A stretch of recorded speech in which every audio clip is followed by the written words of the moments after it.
घर से भागी बेटी को पहले जबरदस्ती घर लाए, फिर सुसाइड नोट लिखवाया। बेटी जान चुकी थी कि जो उसे दुनिया में लाए वही माँ बाप अब उसकी जान लेकर उसे दुनिया से रुखसत करने की तैयारी कर रही हैं। वो रोती रही, बिलखती रही, मगर परिवार वालों के दिल मानो पत्थर के हो गए थे। जैसे ही बेटी से जबरदस्ती सुसाइड नोट लिखवा लिया गया, उसके बाद अंजना का गला उसके अपने ही परिवार वालों ने घोंट दिया। झूठी शान की खातिर एक परिवार ने अपनी बेटी अंजना को मौत के घाट उतारने से भी गुरेज नहीं किया। बेटी का कत्ल करते वक्त माता पिता के वो हाथ नहीं कांपे जिन हाथों ने बेटी को पाला पोसा, गोद में खिलाया। आरोपियों ने बेटी अंजना का गला चुन्नी से घोटा और रात को ही शमशान घाट में अंतिम संस्कार कर दिया। बेटी को मौत के घाट उतारने में पुलिस ने आरोपी पिता, दादा, दादी और एक चाचा को गिरफ्तार कर जेल भेज दिया है। मामले का खुलासा कैसे हुआ, कैसे पुलिस ने लड़की के कातिलों को उनके अंजाम तक पहुंचाया, चलिए आपको विस्तार से बताते हैं। एसपी मयंक मिश्रा ने बताया कि इस पूरे मामले में सबसे पहले उन्हें अंजना का सुसाइड नोट मिला, जिसमें आत्महत्या करने जैसी बात लिखी हुई है। मयंक मिश्रा ने सुसाइड नोट को लेकर कहा कि सुसाइड नोट की भाषा से ऐसा लगता है कि लड़की से जबरदस्ती सुसाइड नोट लिखवाया गया है और लड़की को बुरी तरह प्रताड़ित कर रखा है। लड़की जिसका नाम अंजना था, जो नाबालिग थी, उसके घर वालों ने ही हत्या कर दी थी और सुबह होने से पहले ही उसके लाश को जला के सारे सबूत मिटाने की कोशिश की थी। जिस मामले के तहत हमने लड़की के फादर, उसके दादा दादी और एक चाचा सोनू, उनको गिरफ्तार कर लिया है, जो कि आज रिमांड के दौरान उनसे हमें जो रिकवरीज करनी थी वो हमने रिकवरी कर ली है। क्या क्या बरामद हुआ सर? उस क्राइम के लिए उन्होंने जो व्हीकल यूज़ किया था वो हमने बरामद किया।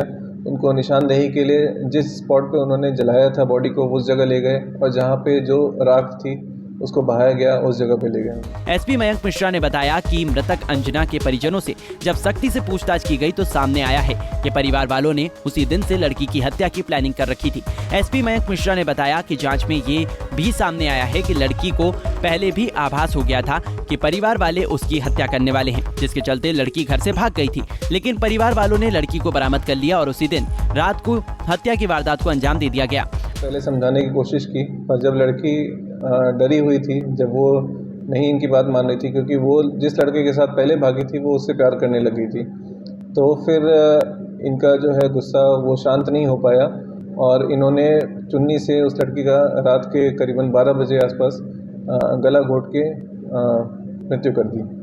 सर, ये सुसाइड नोट जो बताया जा रहा है कि वो लिखवाया गया है जबरदस्ती उस लड़की से, और उसको आभास हो गया था कि उसकी शायद हत्या करते गए लोग, और उसी डर से वो जिस दिन हत्या की थोड़ी देर पहले वो भाग भी गई थी कॉलोनी से, इसको बरामद किया था सर इन्होंने, ऐसा कुछ है? जी, ये बात भी सामने आई है कि जो अक्यूज्ड पक्ष है वो एक सुसाइड नोट पेश कर रहा है, लेकिन उस सुसाइड नोट को मैंने भी अध्ययन किया है और उस सुसाइड नोट में ऐसा बहुत ही ज़बरदस्ती लिखवाया गया है। अब हमें पहले ये वेरीफाई करना पड़ेगा कि ये सुसाइड नोट उस लड़की के हैंडराइटिंग के हैं कि नहीं, पर उसमें ज़बरदस्ती लिखवाया गया है कि अगर आगे कुछ भी अनहोनी होती है तो मेरे माँ बाप जिम्मेदार नहीं होंगे। ये क्लियरली ये दर्शाता है कि इन्होंने कितने बुरी तरह से प्रताड़ित कर रखा था अपनी लड़की को और ये हत्या की प्लानिंग उसी समय से शुरू कर दी थी। वहीं पढ़ाना निवासी लड़के के पिता महेंद्र ने बताया, हमारी जानकारी के बिना हमारे बेटे ने अंजना से शादी कर ली थी। लड़की नाबालिग थी, जिसकी वजह से पुलिस को इसकी भनक लगी तो पुलिस ने दोनों को हिरासत में ले लिया था और लड़के को पुलिस कस्टडी में रखा तो लड़की को महिला मंडल में भिजवा दिया, जहाँ से लड़की के परिवार वाले लड़की को महिला मंडल से निकलवा कर ले आए। मेरे लड़के ने लव मैरिज कर ली थी, हमें पता नहीं था, बाहर रहा थे किधर, अरे फिर वह मान ले हमने सूचना मिली, वो थाने थे गए पुलिस ने पकड़ के वो जेल में कर दिया। हुआ लड़की महिला मंडल में उन्हें कर देगा, मैंने पुलिस आके भी कहा लड़की ने मैंने मारेंगे, हमारे घर के खतरा है, मैंने उन्होंने ठाक उस महिला मंडल में कर दी। महिला मंडल में उनके घर के कटवा ले गई। आज हमने सुनी वो मार दी थी, आज बताओ मार दीजिए। हमारे लड़के को भी धमकी दे मारेंगे। पहले से ही खतरा था, कुछ बताया था? हाँ, पहले से बता दी। अगर लड़की नु मारे घर के मन पीटे छते हैं, शुरू तंग थी वह और फिर भी नु मारेंगे हमने। अब कुछ आपके दामाद को भी धमकियां? हाँ, उसने मिले जी, फोन पर कई बार धमकी दे रखी, रिकॉर्डिंग भी कर रखी उन्हें। नु कहा लड़कियां उठा ले जाएंगे, थरियाने मार देंगे, गोली दे, मैं मेरे तो भी धमकी देवा। ऑनर किलिंग के पूरे मामले में सरपंच ने बताया कि हत्या की ये वारदात पुलिस के सामने हुई है, क्योंकि इस पूरी वारदात का पुलिस को पहले से पता था और लड़की बार बार ये कह रही थी कि उन्हें अपने परिवार से जान का खतरा है। सरपंच ने बताया कि लड़की पक्ष के लोग सरेआम गांव में आकर धमकी देते थे कि जिसने भी हमारी लड़की को भगाने में साथ दिया है हम उसको सरेआम चौक पर गोली मार देंगे। मेरे गाँव का लड़का उमेश शहर की एक कॉलोनी में रहने वाली लड़की के साथ प्रेम प्रसंग में घर से भाग गए। इसकी खबर लड़की वालों को लगी, उन्होंने मेरे पास आके यहाँ पर सूचना दी। मैंने लड़के पक्ष को भी बुला के सूचना दे दी थी कि भाई आपके लड़के ने इतना बड़ा कदम उठाया है और जहाँ पर भी लड़का लड़की है उसको मौजूद कराया जाए। पुलिस प्रशासन को साथ में लेके आए थे और लड़का और लड़की बरामद भी करवा दिए गए थे। लड़के को जेल में भेज दिया गया था, लड़की को शेल्टर होम भेज दिया गया था।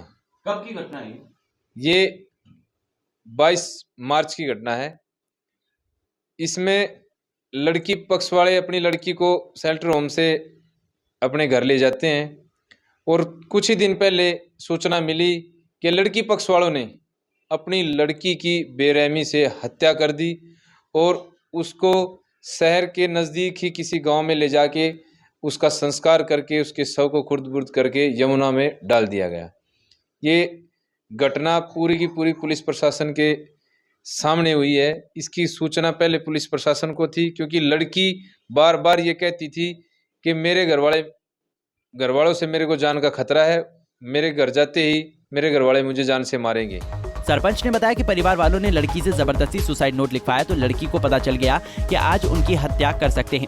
सुसाइड नोट लिखने के 15 से 20 मिनट के बाद लड़की घर से भाग गई, लेकिन परिजनों को इसकी 10-15 मिनट के बाद ही सूचना मिल गई और परिवार वाले लड़की को कॉलोनी से ढूंढ कर ले आए और रात को वारदात को अंजाम दे दिया गया।